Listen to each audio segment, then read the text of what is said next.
వంశాచారం. పూర్వం కాశీనగరంలో సుదత్తుడు అనే రైతు ఉండేవాడు. అతనికి ఒకే ఒక కుమారుడు, పేరు వశిష్ఠికుడు. వశిష్ఠికుని చిన్నతనంలోనే అతని తల్లి మరణించింది. అప్పట్నుంచి అతన్ని సుదత్తుడే తల్లిలా సాకి పెద్ద చేశాడు. కొడుక్కి యుక్త వయసు రాగానే, నాయనా నీవు పెళ్లి చేసుకో అని అడిగాడు తండ్రి. వద్దు నాయనా, ఆ వచ్చిన కోడలు నిన్ను సరిగ్గా చూస్తుందో లేదో అన్నాడు వశిష్ఠికుడు. అయినా ఆ తండ్రి అనేక చోట్ల తిరిగి ఉత్తమురాలు అనిపించిన ఒక యువతితో వశిష్ఠికుడికి వివాహం జరిపించాడు. వారికి ఒక మగ సంతానం కలిగింది. ఆ బిడ్డకు సుజత్తుడు అని పేరు పెట్టారు. సుజత్తుడు పెరిగి పెద్దవుతూ ఉండగా సుదత్తుడు మంచం పడ్డాడు.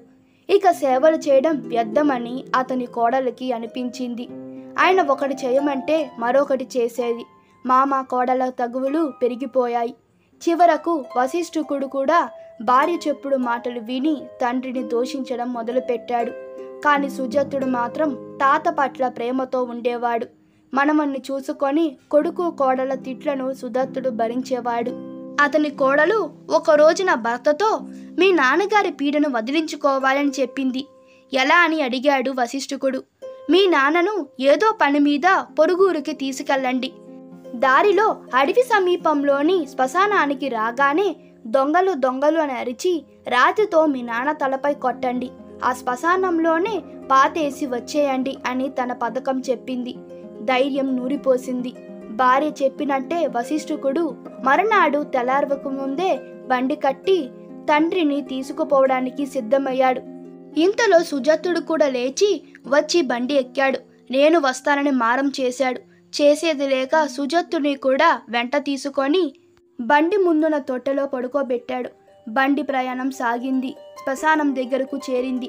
బండి వెనక గూటులో తండ్రి, బండి ముందున తొట్టిలో కొడుకు నిద్రపోతున్నట్లు గ్రహించిన వశిష్ఠికుడు బండి దిగాడు.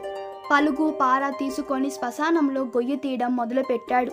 ముందు రోజు రాత్రి తన తల్లిదండ్రులు మాట్లాడుకున్న మాటలన్నీ సుజత్తుడు విన్నాడు. అతను లేచి తండ్రి దగ్గరకు వచ్చి, అయ్యా అయ్యా, ఎందుకు ఈ గొయ్యి? ఇక్కడ కందదుంపలు లేవు కదా, తేగలు లేవు కదా, ఆలుగడ్డ లేవు కదా, ఎందుకు గొయ్యి తవ్వుతున్నావు అని అడిగాడు.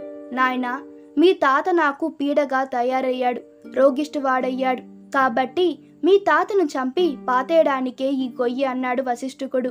వెంటనే ఆ పిల్లవాడు ఆ పక్కనే ఉన్న కర్ర తీసుకొని తాను గొయ్య తవ్వడం ప్రారంభించాడు. అది చూసి వశిష్ఠికుడు, బాబు నీకెందుకు ఈ గొయ్యి అని అడిగాడు. నానా, నేను మన వంశాచారం పాటించాలి కదా, కుల గౌరవాన్ని కాపాడేలా కదా. ఈరోజు నువ్వు నీ తండ్రికి చేసే మర్యాద రేపు నీకు నేను చెయ్యాలి కదా అన్నాడు సుజత్తుడు. ఆ మాటలు ఆ తండ్రి ఉదయాన్ని తాకాయి. అతను వలవల ఏడ్చాడు. తాను చేస్తున్న తప్పు తెలుసుకున్నాడు. బిడ్డను క్షమాపణ కోరాడు. తండ్రిని తీసుకొని క్షేమంగా ఇంటికి చేరాడు. భార్యను మందలించి బుద్ధి చెప్పాడు. తండ్రిని బిడ్డలా చూసుకున్నాడు. తాత మనవళ్ళు ఎంతో హాయిగా కాలం గడిపారు. తాత తన అనుభవాన్ని మనవడికి అందించి చివరకు సుఖంగా కాలం చేశాడు. ఈ వీడియో మీకు నచ్చినట్లయితే మీ అభిప్రాయాలు కామెంట్ తెలపండి. Please like, share and subscribe to my channel. Thank you.